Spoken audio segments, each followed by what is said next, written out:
Hello everyone, my name is Natali and today I will present the results of an experimental study exploring the physical and mechanical properties of ceramics to better understand how raw materials were selected for prehistoric pottery production in Croatia. The pottery making process begins with a crucial step, selecting the right raw materials. This choice directly affects the quality, durability, and performance of the final ceramic product. Several factors influence material selection, including local availability, technological requirements, and the desired properties of the pottery. Archaeological and ethnographic research suggests that communities primarily use locally available raw materials sourced near settlements or production sites.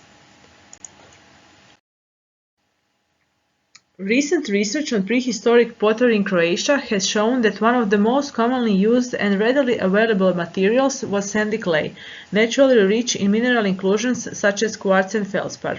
However, inclusion-poor or fat clays containing fewer fine mineral inclusions were also used, though less frequently.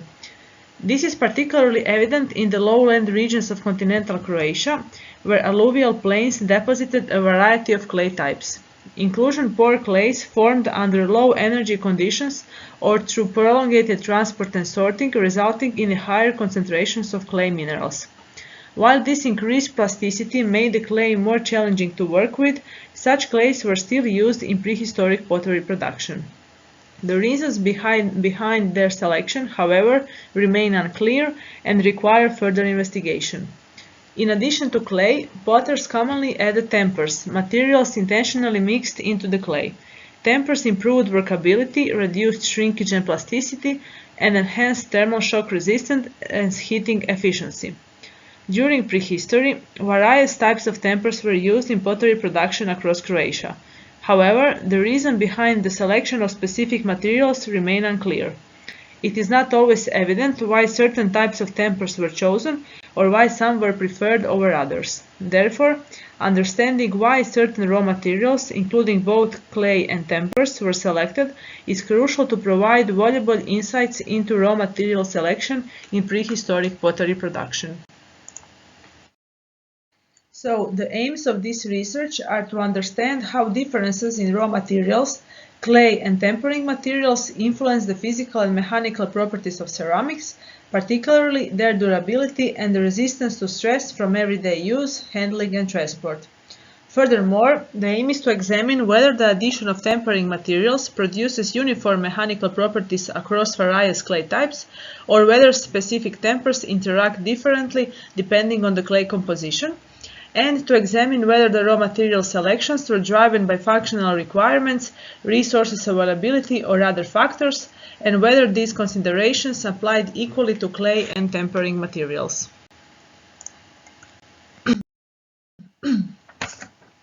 This experimental study examines two types of clay, sandy clay and inclusion-poor clay. The clays analyzed in the study were collected from alluvial terraces near archaeological sites in continental Croatia, areas likely exploited by prehistoric communities. It examines four tempering materials: calcite, grog, sand, and vegetal material, commonly used in prehistoric pottery production in Croatia and the neighboring regions. Sand was collected from areas near the Sava River in continental Croatia. Calcite was sourced from carbonate rock formations along the Adriatic coast. Grog was produced by crushing previously made experimental ceramic vessels, and vegetal material was replicated using dry cow dung based on its presence in archaeological ceramics. The analytical methods, including Atterberg limits and X-ray diffraction, are used to accurately characterize the clay materials. Atterberg limits is used to assess the clay plasticity, while XRD analysis is used to determine the bulk mineral composition and identify individual clay minerals that significantly influence the clay's properties. The preparation of experimental samples began with achieving the appropriate workability of the inclusion-poor clay. The sandy clay required no special preparation as it was collected in already appropriate plastic condition. The tempering materials underwent various preparation processes based on their specific types. calcite and grog were manually crushed and sieved through 1 and 0.25 mm sieves to replicate the tempering characteristics documented in archaeological ceramics. Similarly, sand was sieved through the same mesh sizes. The completely dried cow dung was manually disintegrated to achieve the desired consistency. The experimental samples were formed using a standardized mold of 72 cubic centimeters. Each sample was prepared by mixing 50 cubic centimeters of clay with 20 cubic centimeters of temper, reflecting similar proportions found in archaeological ceramics. The temper was mixed with clay by hand to ensure even distribution. This process resulted in the preparation of samples with 10 different recipes, each with 7 replicas, making 70 samples in total. After 3 weeks of gradual drying, without direct exposure to sunlight or heat source, the samples were fired in a laboratory kiln. The initial firing at 650 degrees for 45 minutes, including a 50-minute soaking period, resulted in a successful firing of sandy clay samples. However, briquettes made of inclusion pore clay samples developed cracks.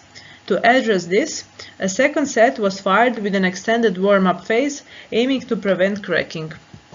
However, even after 90 minutes, the non-tempered and vegetal tempered samples still fractured.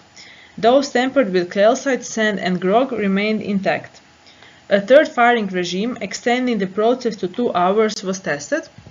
However, even with this adjustment, the non-tempered and vegetal tempered samples developed cracks. Experimental samples that survived firing were subjected to shrinkage assessment and the point load index test to evaluate their physical and mechanical properties. Shrinkage was measured by comparing each sample's initial volume after formation to its final volume after firing, assessing how much the material compacted during drying and firing. The point load strength test was conducted to evaluate the strength of the experimental samples. As shown in the image, each sample was placed in a tester and a constant force was applied until it cracked. The force required to break the samples was then recorded. The Atterberg limits analysis revealed distinct plasticity.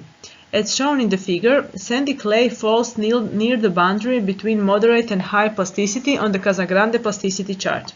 In contrast, inclusion pore clay may be classified as highly plastic. These differences correspond to variation in clay mineral composition. X-ray diffraction analysis of the fraction smaller than 2 micrometers revealed key differences. Sandy clay is dominated by well-crystallized kaolinite with low smectite content. Conversely, inclusion pore clay contains a higher total proportion of clay minerals and particularly swelling clay minerals like smectite and mixed layer smectite chlorite. Due to their ability to absorb water into both their surfaces and intra-layer spaces, the increased clay mineral content leads to greater water absorption capacity. As a result, inclusion pore clay exhibits significantly higher plasticity compared to sandy clay. The differences in plasticity and clay mineral composition are clearly seen in the shrinkage values. Sandy clay samples show shrinkage between 9 and 24%. Inclusion pore clay samples have much higher shrinkage, ranging from 28 to 39%. Interestingly, the highest shrinkage in sandy clay is still lower than the lowest shrinkage in inclusion pore clay. Because inclusion pore clays have high plasticity, they experience more shrinkage as more water evaporates during drying and firing. This increased shrinkage makes the firing process more challenging. The higher the shrinkage, the greater the risk of cracking, as the rising water vapor pressure within the material can cause the ceramics to fail.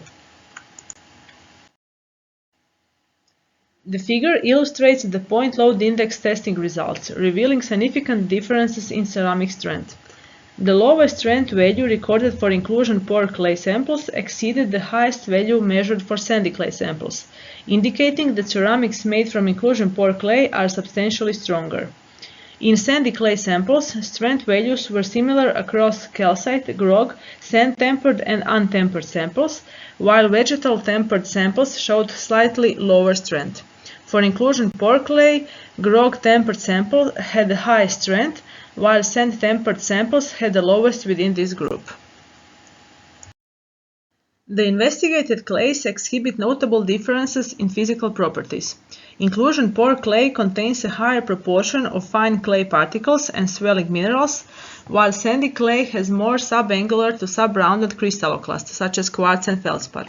Findings from this research suggest that this mineral ratio plays a key role in shaping the physical properties of raw clay materials and their resulting ceramic products. Inclusion-poor clay has higher plasticity and shrinkage due to its greater proportion of swelling clay minerals, particularly smectite. During shaping and drying, it experiences significant water loss, making it prone to deformation, which poses a challenge for potters. In contrast, sandy clay, with its lower clay mineral content, has medium plasticity, making it easier to shape and dry. However, previous research shows that potters consistently added rock or grog temper to inclusion-poor clay to reduce plasticity and shrinkage, enhancing the clay's ease of shaping and drying. Interestingly, the conducted experiments revealed that non-tempered inclusion-poor clay cannot withstand thermal stresses, even under slow firing conditions. Therefore, to prevent cracking, potter must add tempers such as calcite, grog or sand and fire it more gradually. In contrast, sandy clay remains structurally stable regardless of the temper, making its firing process less demanding. These findings suggest that potters adapted their techniques based on the type of clay used. While inclusion-poor clays required more complex preparation and longer firing times, they produced stronger ceramics, indicating that prehistoric potters recognized and deliberately chose this clay for its enhanced strength, despite the challenges in its preparation. This research has confirmed that clay raw materials play an important role in shaping the technological process of ceramic production and significantly influence the physical and mechanical properties of ceramics. Furthermore, the findings highlight that potters were required to adjust their production techniques to align with the specific properties of the clays they utilized, ensuring the successful production of functional ceramic products. The results suggest that prehistoric communities primarily opted for sandy clay due to its accessibility and ease of preparation and more effective firing. However, the intentional use of inclusion-poor clay by certain communities reflects a more strategic choice, driven by the functional advantages it provided. Despite the more complex preparation and firing process, these communities prioritized inclusion-poor clay for its ability to yield stronger and more durable ceramics, highlighting a preference for material strength and durability over processing simplicity. And these are the founders of this research, and thank you for attention.